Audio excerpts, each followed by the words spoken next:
Vamos ler, com a ajuda de Deus e a guia do Espírito Santo, o livro dos Salmos, no capítulo 45. Salmos 45.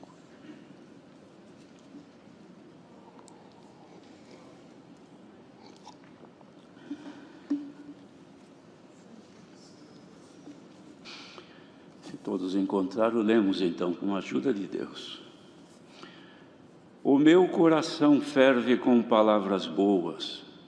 Falo do que tenho feito no tocante ao rei. A minha língua é a pena de um destro escritor. Tu és mais formoso do que os filhos dos homens. A graça se derramou em teus lábios, por isso Deus te abençoou para sempre. Cinge a tua espada coxa ao valente, com a tua glória e a tua majestade.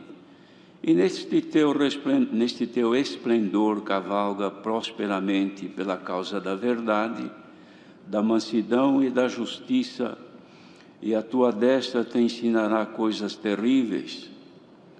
As tuas flechas são agudas no coração dos amigos do rei, e por elas os povos caíram debaixo de ti. O teu trono, ó Deus, é eterno e perpétuo. O cetro do teu reino é um cetro de equidade. Tu amas a justiça e aborreces a impiedade. Por isso Deus, o teu Deus, te ungiu com óleo de alegria mais do que a teus companheiros.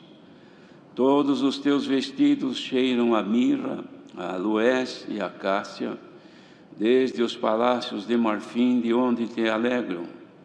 As filhas dos reis estavam entre as tuas ilustres donzelas. À tua direita estava a rainha ornada de finíssimo ouro de Ofir. Ouve, filha, e olha, e inclina teus ouvidos. Esquece-te do teu povo e da casa de teu pai. Então o rei se afeiçoará à tua formosura, pois ele é teu Senhor, adora-o. E a filha de Tiro estará ali com presentes, os ricos do povo suplicarão o teu favor.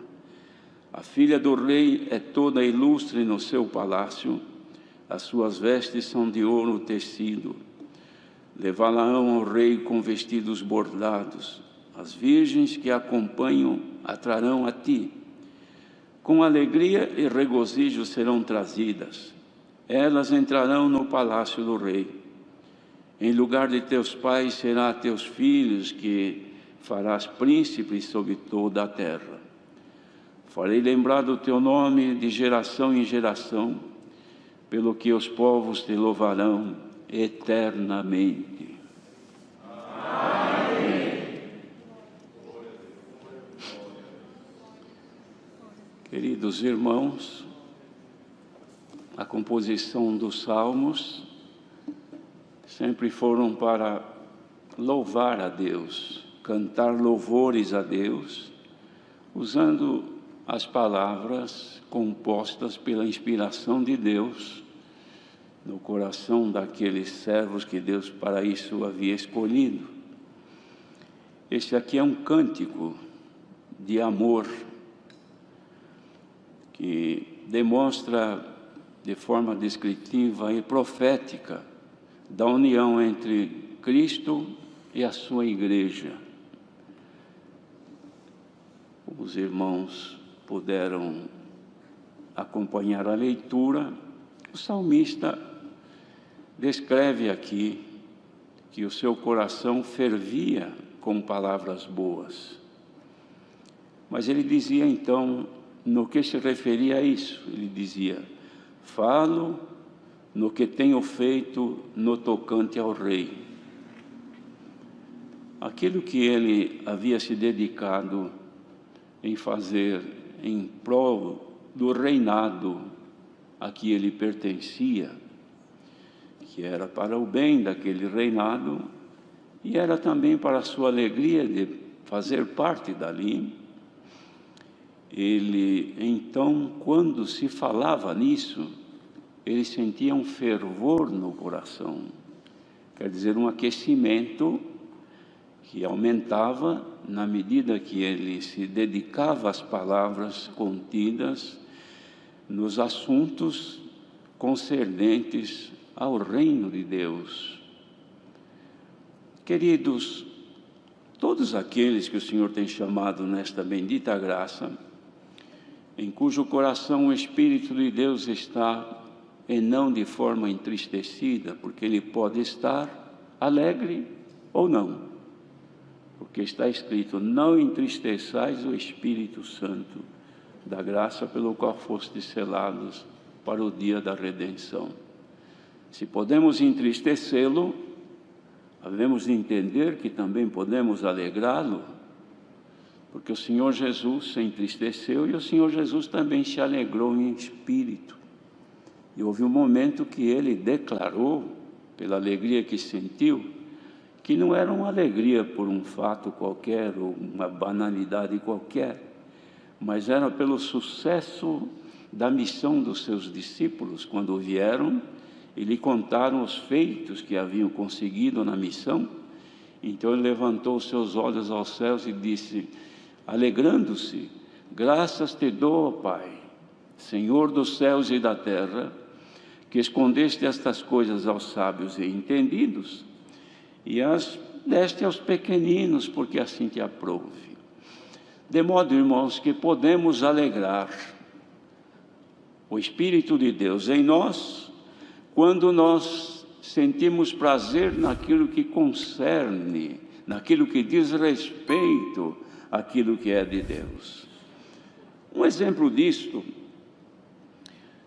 às vezes, quando estamos conversando um irmão com outro, ou alguns irmãos, e o assunto converge-se para as coisas de Deus, para as maravilhas, para as meditações dos conselhos, da palavra, dos pontos que tem na Escritura, e fazemos aquilo com pureza de coração.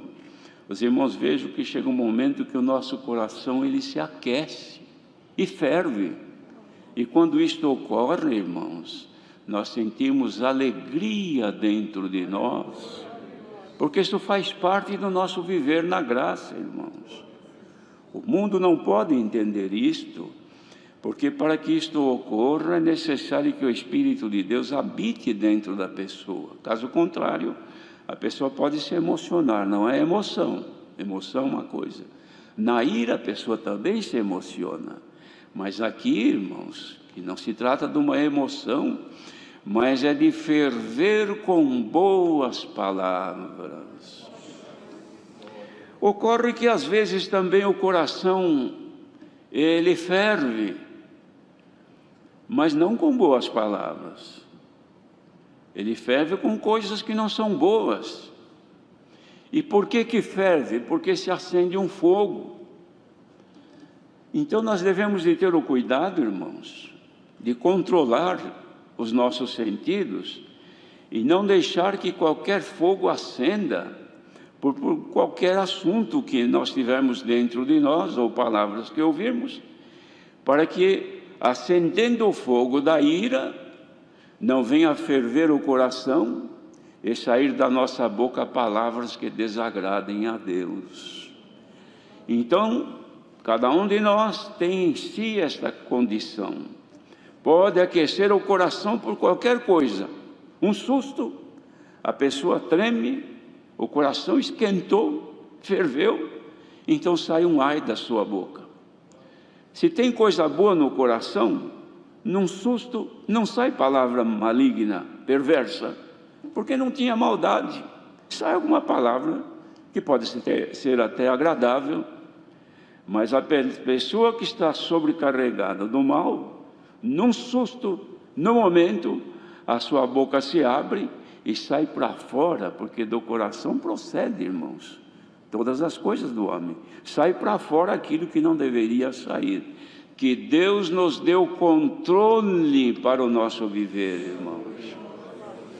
Porque nós estamos dia e noite submissos a momentos inesperados, que de repente chega a nós uma notícia desagradável, e a pessoa estando má naquele momento, pode aquecer, ferver e sair uma blasfêmia, sair uma ofensa, sair uma palavra de ódio, expressar um sentimento perverso. Os irmãos acham que nós estamos livres disso? Não, todos nós estamos sujeitos.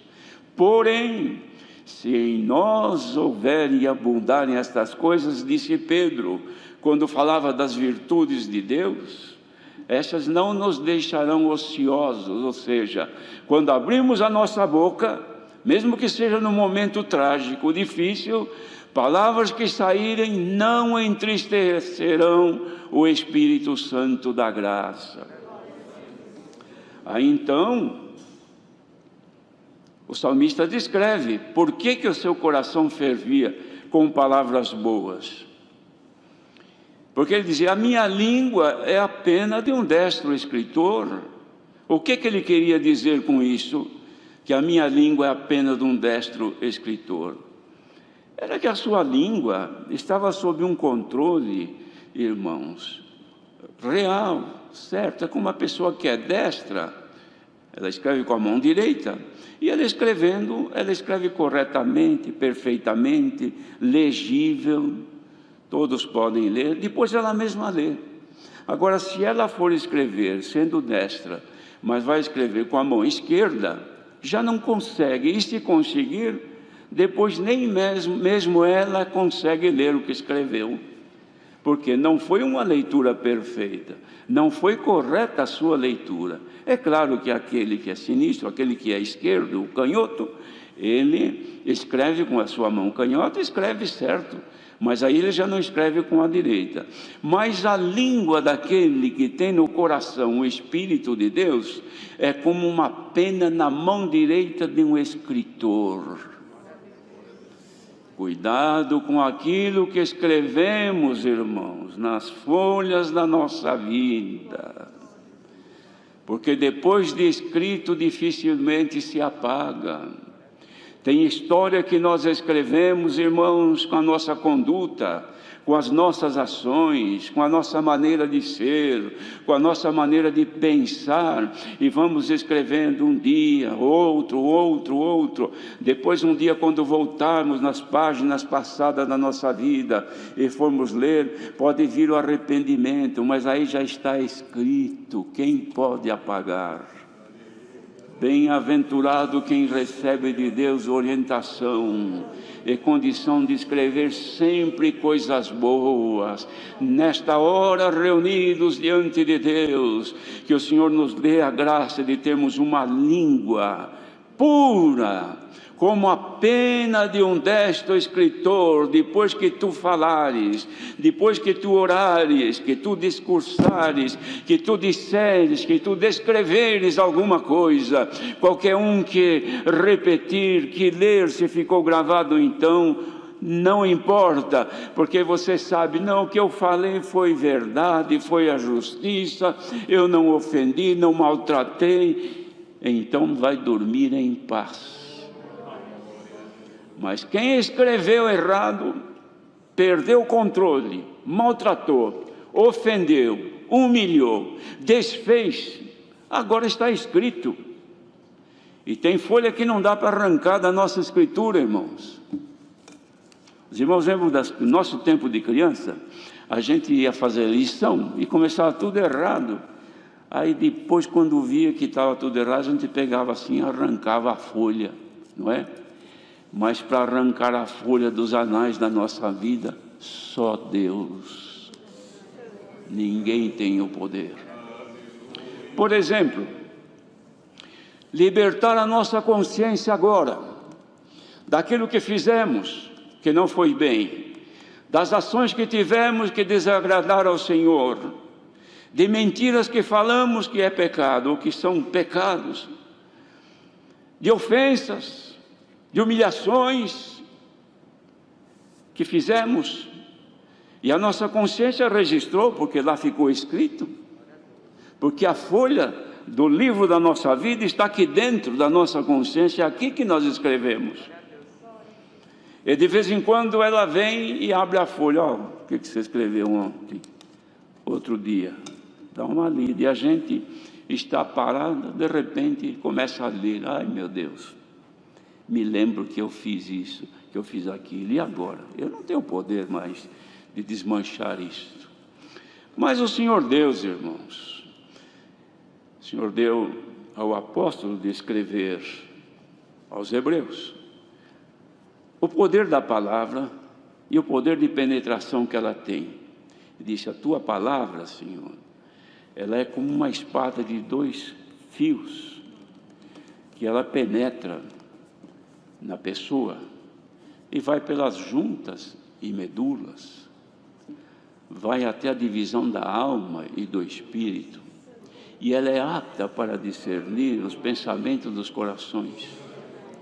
Irmãos, se somos crentes, vamos crer que a palavra pregada pelo Espírito Santo é uma espada que corta mais do que qualquer coisa. E ela ela vai entra pelos ouvidos, e entra aqui dentro e vai circulando pelo nosso cérebro, e onde encontrar os problemas que a palavra para a qual está sendo enviada, ela vai cortando. Isto é, se aceitarmos. A Irmandade aceita que a palavra entre dentro de vós e exole todo o mal. Bendito seja o Senhor. Porque se nós aceitarmos, irmãos, não haverão lamentações, haverá glória e louvor ao nosso Deus.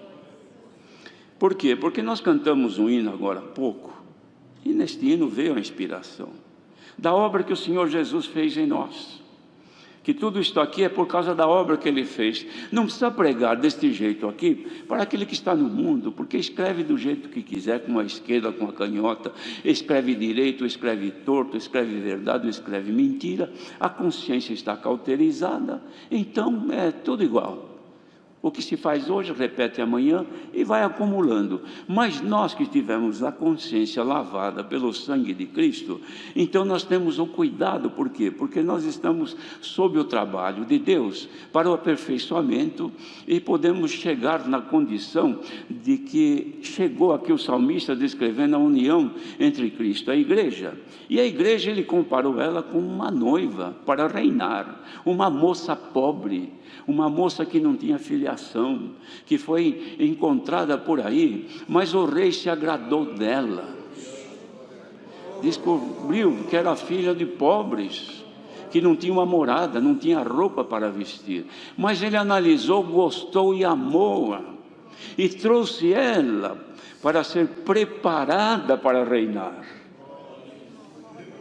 Então, agora que ela está aprendendo a linguagem do reinado de Cristo, que é o que nós estamos ouvindo aqui, aprender a escrever na mesma língua desta nação santa, falar as mesmas palavras desta nação santa, viver sob o mesmo domínio espiritual que todos vivem na graça, então agora é preciso ir sendo revestido para poder reinar. Então, olha aqui o que nós cantamos: a tua igreja está se adornando para encontrar-se contigo, ó Jesus, com santas vestes, está aguardando a tua face no reino da luz, ver a tua face no reino da luz. É este o objetivo nosso, irmãos, é isso que estamos buscando alcançar. Revestir da habitação que é dos céus e desvestirmos daquilo que é da terra. A vestimenta da terra é vergonhosa, ela não agrada a Deus, ela nos afasta da presença de Deus. Por quê? Porque ela faz a gente escrever de forma que não se lê, a língua já não é mais a pena de um destro escritor. Por quê? Porque nós estamos ainda presos nas coisas desta vida. Mas agora, neste reinado, saiamos, como o apóstolo também exortava os hebreus, vamos sair do arraial, saiamos pois do arraial, saiamos Saiamos, pois, deste mundo de iniquidade. Bendito seja o Senhor. Quando, irmãos? Numa alusão que vamos dizer agora, Jesus estava falando com os discípulos, e no discurso que ele dizia, e naquele calor de tudo que ele falava, os discípulos atentos, de repente ele olhou, viu que vinha lá umas pessoas, irmãos, que vinham para ali a mexer com eles, ofender, maltratar, inquirir alguma coisa. Ele olhou e disse: olha, eis que se aproxima o príncipe deste mundo, e nada tem em mim. Levantemo-nos e vamos-nos daqui. Queridos, eis que se aproxima o príncipe deste mundo. Na maldade, na impureza, no ódio, na divisão, de tudo aquilo que é bom, ele quer estragar, porque o trabalho dele desde Adão para cá foi desfazer as obras de Deus, fazer escrever uma escritura que não se pode ler, tirar a pureza da língua, tirar a pureza dos olhos, contaminar a mente, fazer vestir as roupas que Ele dá, glória ao nome do Senhor, desnudar-nos das roupas que Cristo nos dá, nos leva embora a paciência que Deus nos deu de vesti-la, nos leva embora a virtude da humildade que o Senhor nos vestiu. Jesus nos vestiu com a humildade, mas vem o adversário, rouba a humildade, então não suportamos mais nada. O amor e a caridade que vamos vestidos com ela, bendito seja o Senhor, no momento de agressão Ele leva embora, e nós passamos a odiar, a olhar com maus olhos, a separar-nos, a evitar-nos, a falar mal, a não querer o bem. Ó igreja, desperta!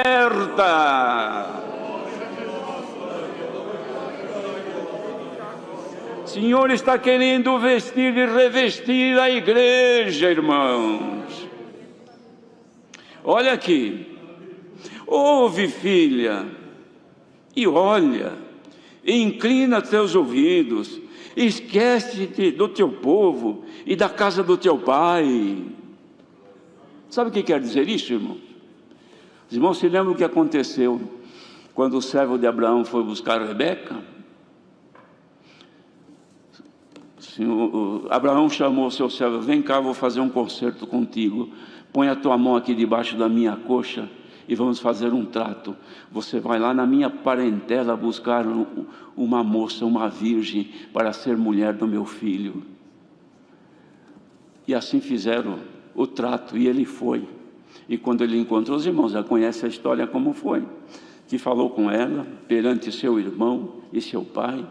E ele disse: olha, ele está querendo levar você para casar-se com o filho de Abraão. Você aceita? Eu aceito. E você irá com ele? Eu irei com ele. Não foi isso que nós dissemos quando o Senhor nos chamou? Quando fomos batizados, não fizemos um concerto? Eu irei te seguir, Senhor. E veio seguindo. Então, o servo de Abraão marcou a hora de sair. E saiu, irmãos, com os camelos, ela também com as jovens que a seguiram, para viajar com o destino onde estava Isaque.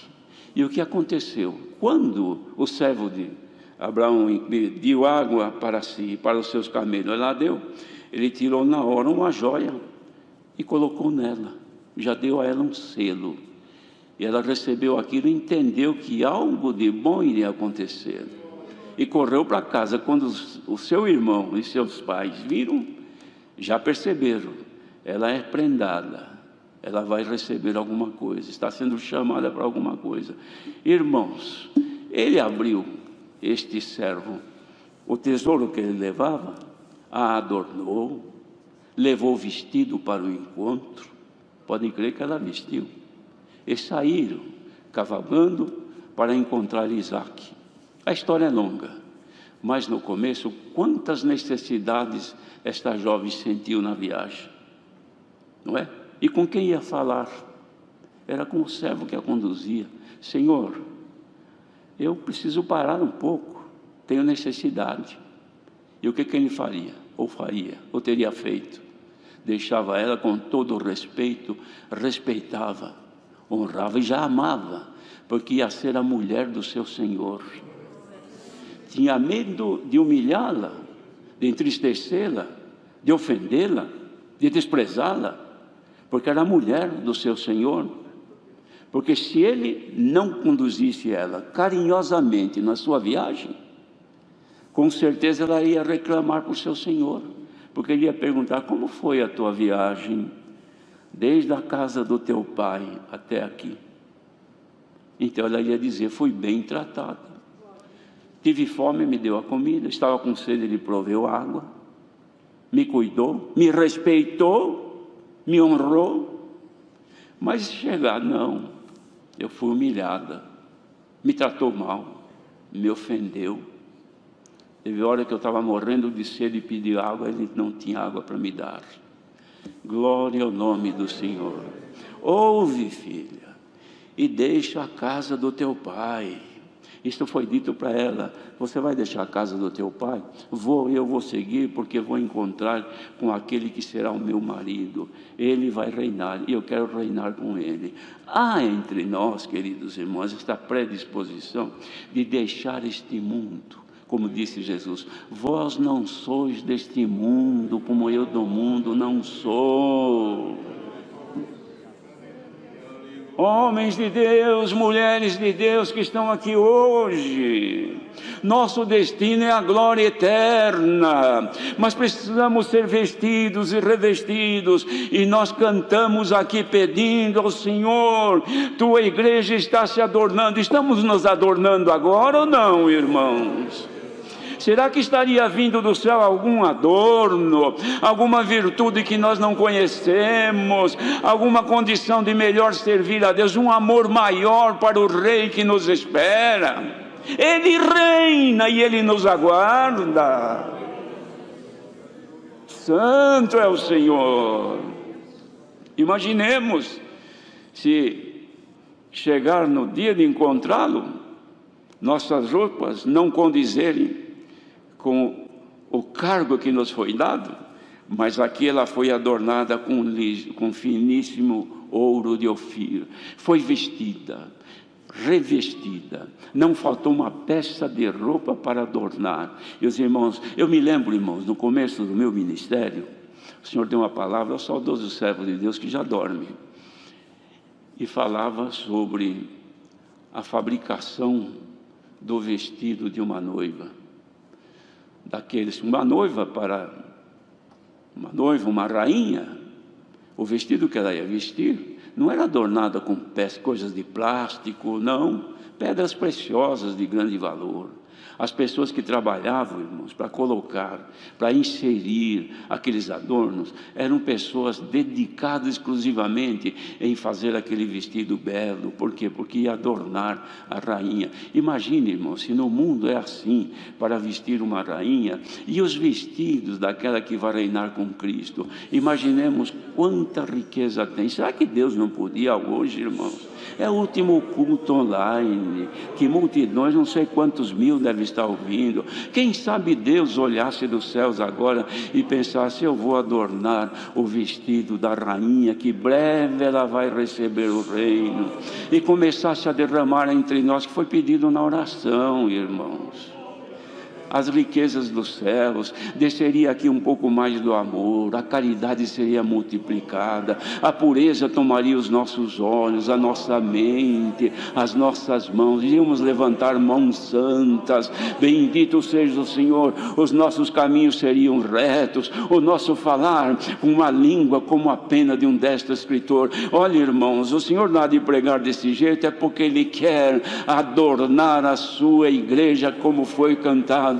Quem estiver em comunhão agora, liga até o Senhor. Quem sabe, desça do céu riquezas, adorne os teus olhos, as tuas mãos, a tua mente, o teu pensamento, o teu ministério, a tua família, a tua casa, com a glória que há nos céus. Irmãos, enquanto o ataque do adversário avança para destruir a vinha do Senhor, o Senhor quer colher as uvas que são deliciosas. Ó igreja, tens aí um louvor para a majestade de Deus, consegues ainda arrancar eu sinto aqui, irmãos, vontade de glorificar a Deus e de amar mais o Senhor, porque percebo que a palavra está fluindo. Deus quer abençoar a igreja, Deus quer santificar a igreja. Receba agora a glória de Deus.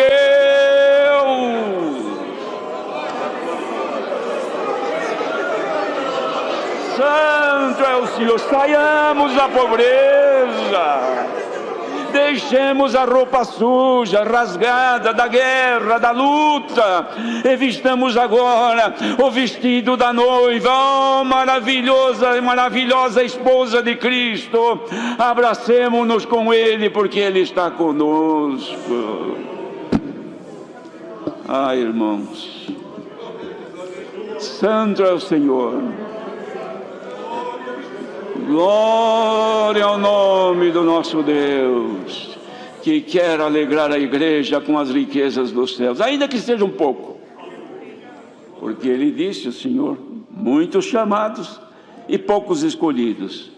Mas os poucos que estão ouvindo esta palavra, escolhidos do Senhor, sejamos agora enriquecidos com a glória do nosso Deus. Santo é o Senhor. Glória a Jesus. Glória ao nosso eterno Deus, que está amando o seu povo. Irmãos, quando Isaac percebeu que estava chegando a hora do seu moço trazer a noiva, ele estava ansioso para vê-la. Vestido que ele deu, as joias que ele deu, tinha certeza que o seu servo não tinha escondido nenhuma no bolso e não tinha entregue. Ele tinha certeza que o seu servo era de confiança. E bem-aventurado o servo de Deus que é de confiança do Senhor, que não esconde o que o Senhor lhe dá, não é egoísta. O que o Senhor lhe dá, Ele passa para o povo. Santo é o Senhor, porque vai haver cobrança. Então Isaac, olhando, eis que se aproxima, irmãos, os camelos que vêm vindo, e logo decifrou: aquela será minha esposa. Sabe o que ele tinha ido fazer antes? Ele tinha ido lá no campo orar a Deus. O que será que ele foi pedir? Podemos até imaginar: ó Senhor, mandamos o meu servo buscar a minha esposa, ele está demorando, não sei como será, mas guarda ela, não deixa o meu servo ofendê-la nem maltratá-la. Senhor, guarda o meu servo para não errar, porque ele é da minha confiança, e eu quero que quando ele chegar aqui, ele tenha a satisfação de entregar a minha esposa adornada, preparada, e ele receberá o seu galardão. Mas eu quero receber a minha esposa. Então, quando ele saiu, ele viu lá no horizonte que vinha chegando, e ela também viu. Aí ela chamou: faz favor, vem cá, quem é aquele que eu vejo lá no horizonte, aquele homem que vem vindo lá? Ele falou: aquele é o meu Senhor que vem vindo. Então para. Desceu do camelo, pegou na hora o seu véu e se cobriu de pureza. Dá para colocar agora o véu de pureza na tua vida, irmão. A irmã tem aí o véu da pureza de Deus, que Cristo já te deu, seja colocado sobre nós, porque Ele já nos está vendo, que estamos voltando para Ele. Glória ao nome do Senhor. Deus seja louvado. Agradeçamos a Deus em oração.